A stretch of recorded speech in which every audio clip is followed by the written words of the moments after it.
Okay, I think we're recording. If you wouldn't mind introducing yourself and what you do.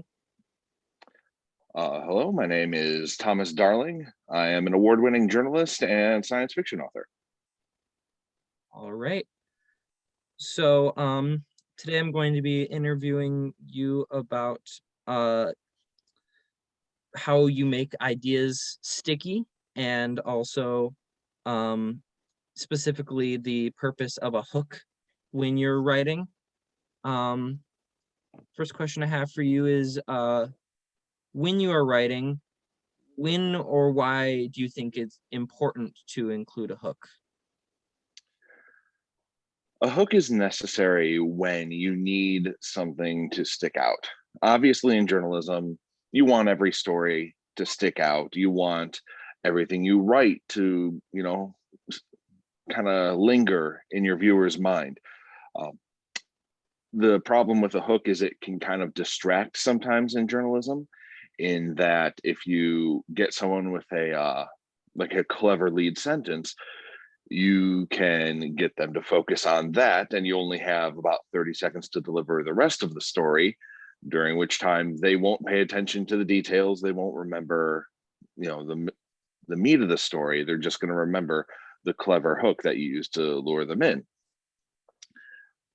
Hooks are optional when it comes to fiction. Uh, my particular format involves a lot of short stories, and I get a lot of pretty instant feedback on those as I publish them. Some include hooks, others don't.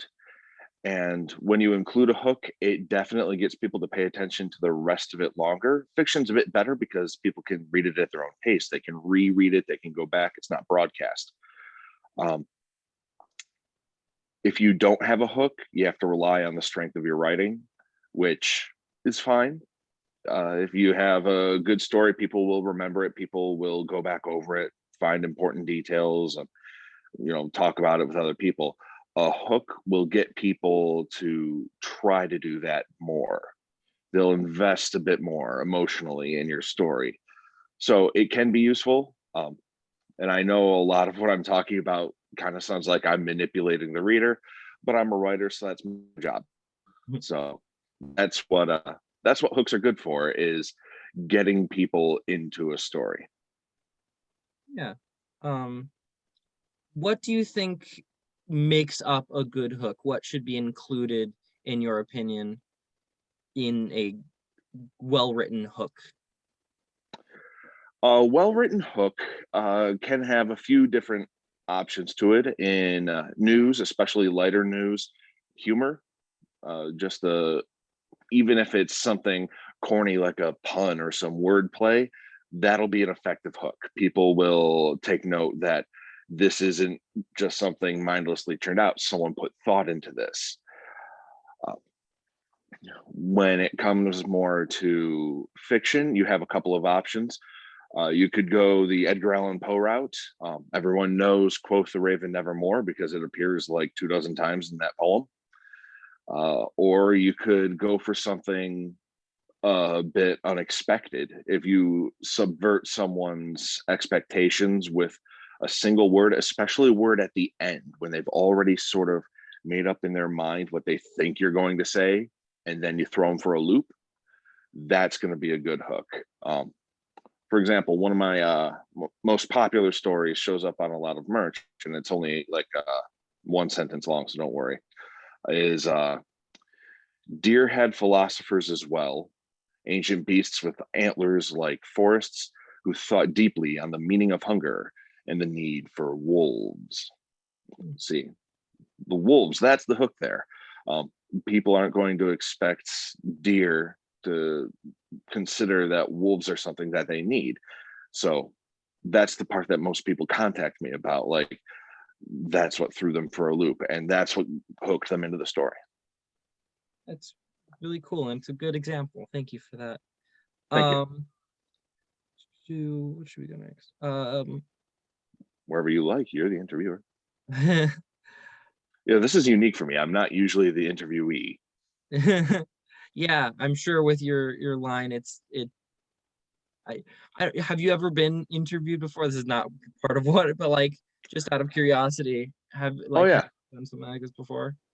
yeah. A couple of magazines have interviewed me. I've been interviewed by Forbes um, Hmm. for my book. Uh, a few people have interviewed me, but it's usually written ahead of time. This live interview is actually more akin to some of the college lecturing work that I've done, where students ask questions. Yeah, super cool. Um, what kind of exercise could you think up or imagine that could help students or on other unexperienced writers use to improve their hooks? That's a good question.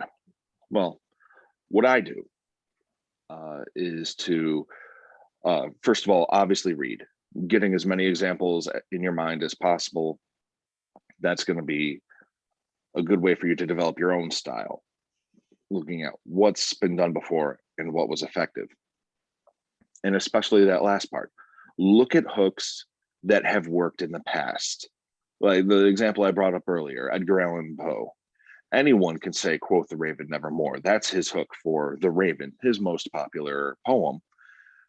Almost no one can quote a line from Annabel Lee, which is another amazing poem by Edgar Allan Poe, which came out around the same time. You know, he's lamenting someone who's lost, but it has a hook. It has a hook too. Like Annabel Lee, though that name is repeated several times, but no one remembers it because it's not a good hook.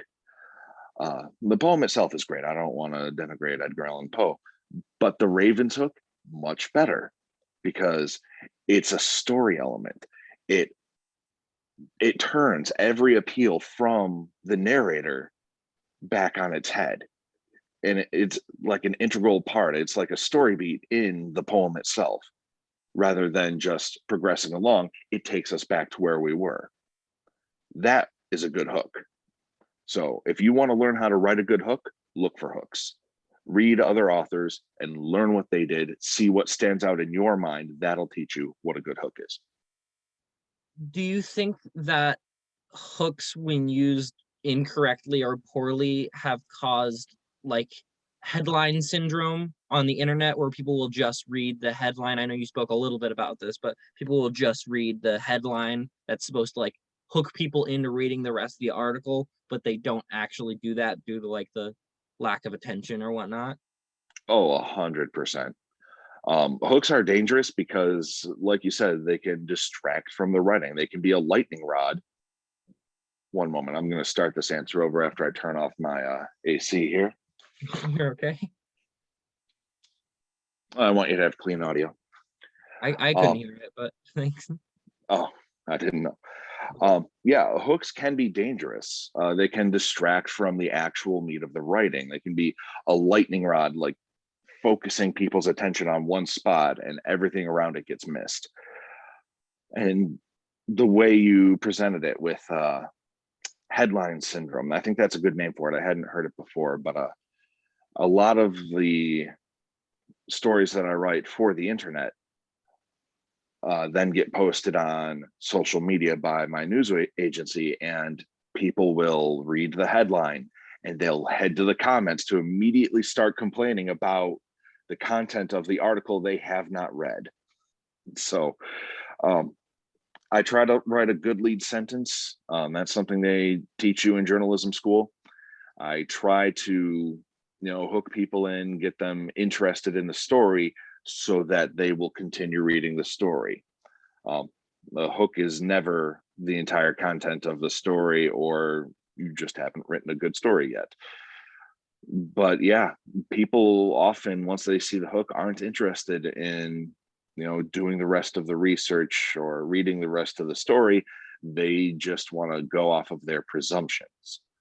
Um, and people make a lot of presumptions. That's why subverting things near the end is also an effective hook, but only if they get there. Yeah.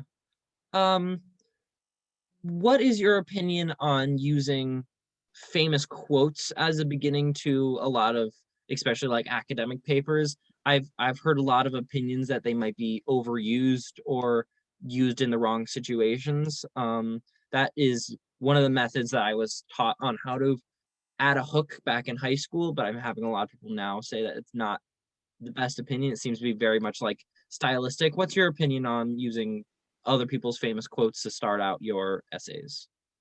It's overused. Um, with essays, you kind of have a few more options, but using someone else's famous quote, unless it is extremely applicable, like almost laughably appropriate for your current situation, I don't think using someone else's words is the best way to get a hook into your writing. If you're writing an essay, you're putting in the effort, write your own hook. That's my opinion. Awesome.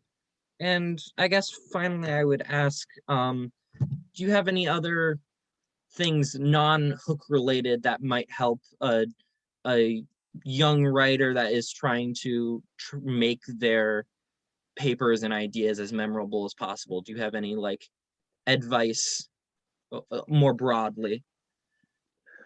Uh, yes, I would advise, and I know this is pretty basic, but it's something that a lot of people, even my professional reporters who work for me, don't do. Reread what you've written. Once you've finished the whole thing, once you know where you're going, where the end of the paper is, go back to the beginning and make sure you got onto the right road early on. Um, Review your word choice. Make sure everything's clear at the beginning and that you've chosen words that won't confuse people, but will stand out. If you have to use a metaphor in order to help illustrate what's going to come later and help people understand any complex topics that you're introducing, do that. Metaphor is usually pretty good. Simile, just as good. Obviously, they're two sides of the same coin. Word choice should be high-minded, but not overcomplicated. Like if you start referring to things as indefatigable, like, I mean, that's helpful to you and it might amuse you in the moment, but people won't remember that. They'll remember a good explanation, well written ahead of time, and getting people in that sort of mindset early on, understanding where the paper might be going, where the essay might be going, even the story where it might be going before they get into the meat of it will help guide them the entire way.